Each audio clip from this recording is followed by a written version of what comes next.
Today is Tuesday, June 22nd. We'll tell you about another sign showing the U.S. is turning a corner in the COVID-19 crisis and how the future of the pandemic could depend on young adults. Also, a win for student athletes at the Supreme Court. They could soon be getting more rewards from their colleges. Plus, a closely watched election in New York City, a groundbreaking announcement from an NFL player, and a big-name director making movies for Netflix. Welcome to The Newsworthy. All the day's news in about 10 minutes. Fast, fair, fun, and on the go. I'm Lacey Evans, filling in for Erica Mandy during her maternity leave. You ready? Let's do this. We start today with another encouraging milestone in the coronavirus pandemic. This week, deaths from COVID-19 in the U.S. dipped below 300 a day. For comparison, back in January, the average deaths per day were more than 3,000. And this is the first time the U.S. has recorded a number in the 200s since March of 2020. It means more Americans are now dying from accidents, strokes, or Alzheimer's disease than from COVID-19. Experts say vaccines have been playing a big part in this shift. More than 150 million Americans have been fully vaccinated already. But vaccine rates are starting to lag, especially for adults younger than 30. The CDC did a survey to figure out why so many young people are hesitant. They found out many people in their 20s were worried about side effects. Others wanted to wait to see if the vaccines were for sure safe, and some thought they just didn't need one. So it's worth mentioning again, younger people are not immune to COVID-19. There have been thousands of people in their 20s who have died from it. Many more have ended up in the hospital or with potentially lifelong complications. And health officials say by getting vaccinated, people are not just protecting themselves, but the people around them. Expect to see a lot more ads for COVID-19 vaccines in the weeks and months to come. A record number of Americans are now getting government-assisted health coverage. A new government report shows more than 80 million people are now taking advantage of Medicaid and the Children's Health Insurance Program, aka CHIP. That's about a quarter of the U.S. population. These programs are specifically for low-income and disabled people, and nearly 10 million more people enrolled in 2020 alone. Officials say the increase all has to do with the pandemic, partly because a lot of people lost their jobs and the insurance that came with them, but also many people wanted to make sure they were insured in case they got COVID-19. And as part of one of the relief packages, Congress made it so people enrolled in Medicaid could stay on for longer. Before the pandemic, Medicaid enrollment had been going down, though. So whether this last year has changed the trend for good, well, that's TBD. Today, voters will choose who should lead America's biggest city. It's time for both the Republican and Democratic primaries for New York City mayor, since current Mayor Bill de Blasio's term is almost up. But all eyes are on the Democratic ticket, since Democrats outnumber Republicans in the city by a lot. So whoever wins that race will likely become mayor. And this year, there are 13 Democratic candidates running. A new poll from research and consulting firm Ipsos ranks their chances. It shows Brooklyn Borough President Eric Adams has a strong lead. He's a former police officer who has campaigned on a public safety platform. After that, it's entrepreneur and former presidential candidate Andrew Yang. Then, former sanitation commissioner Catherine Garcia.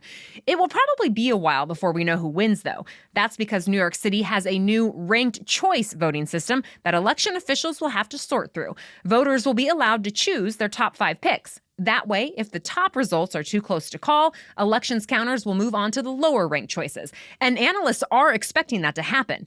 Officials will also have to wait for tens of thousands of absentee ballots to show up and get counted. Primary results should come out by the middle of next month, and then comes the general election in November.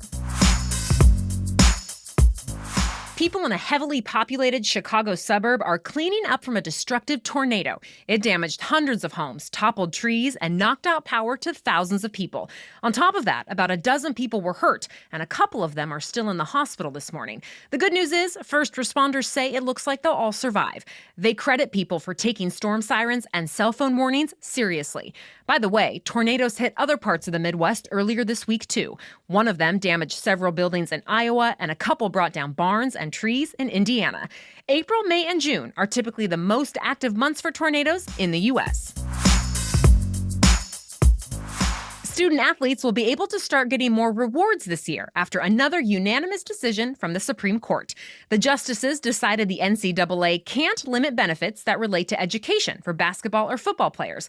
For example, computers, paid internships, tutoring, study abroad opportunities, and more. However, this case doesn't settle another contentious issue, whether athletes can earn real salaries.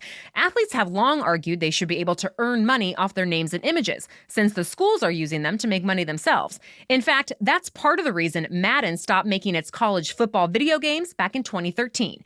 The justices weren't asked to weigh in on that part yet. But Justice Brett Kavanaugh said yesterday's ruling could pave the way for a broader one in the future. He wrote that, quote, "Nowhere else in America can businesses get away with agreeing not to pay their workers a fair market rate." The NCAA has defended its rules, though, saying they're necessary to keep college sports at the amateur level. The organization is meeting about that today. Stay tuned.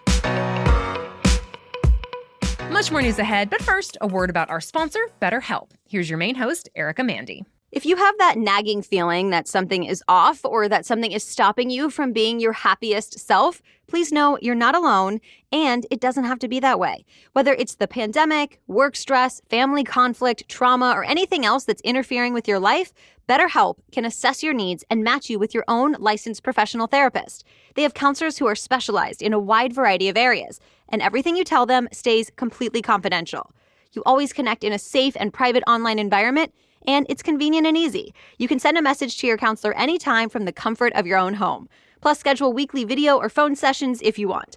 It's also more affordable than traditional offline counseling, and financial aid is available. I want you to start living a happier life today. And as a Newsworthy listener, you'll get 10% off your first month by visiting betterhelp.com/newsworthy. Join more than 1 million people who have taken charge of their mental health. Again, that's BetterHelp, HELP, betterhelp.com/newsworthy. When the Olympic Games kick off in Tokyo next month, the stadiums won't be empty after all. Organizers now say Japanese fans will be allowed in the stands. There are strict limits, though. Fans won't be allowed to shout or cheer. They must wear masks, and they'll be asked to go straight home after each event. Attendance will be capped at 10,000 fans, or for smaller venues, 50% capacity. International fans are still not allowed. Meanwhile, another Olympic story is making headlines and stirring up some controversy. For the first time in history, an openly transgender athlete will be competing. Laurel Hubbard is representing New Zealand as a weightlifter. She competed in men's competitions before she transitioned 8 years ago. Now that Hubbard is competing on the women's side, she has supporters, calling her an inspiration to the transgender community. But critics argue she has an unfair advantage over the other competitors. Some scientific studies have found people who go through male puberty to have certain biological advantages that could affect their strength, even if they take medicine to suppress testosterone. But transgender advocates argue the transition process lowers the advantage, and physical differences between all athletes mean there's never truly a level playing field. Either way, she does meet the IOC's eligibility guidelines, so she will be competing in Tokyo. The opening ceremonies are set for July 23rd. Also in the sports world, a defensive end for the Las Vegas Raiders made history this week when he told fans he is gay. Carl Nassib is now the first active NFL player to come out. In an Instagram video, Nassib said he decided to make a public statement because, quote, representation and visibility are so important. He thanked his family, friends, and the league for giving him the support he needed. Nassib added he was donating $100,000 to the Trevor Project. The organization provides suicide prevention services to young LGBTQ people. NFL Commissioner Roger Goodell praised Nassib for courageously sharing his truth. And the Raiders tweeted, quote, proud of you, Carl. To be clear, there have been other gay or bisexual players in the NFL, but until now, they have all waited until after retirement to come out. Michael Sam also famously became the first openly gay football player drafted to the NFL, but he never played in a game. Starting today, you can bring your own cup to Starbucks again for the first time in 15 months. The coffee giant stopped accepting reusable cups for drinks at the beginning of the pandemic because of germs. Now they're allowed again, and Starbucks will give customers who use them a 10-cent discount. But there are some new rules. For starters, only clean cups will be accepted, and baristas won't touch them. Instead, customers will place their cups inside a large ceramic container, and baristas will fill them up from there.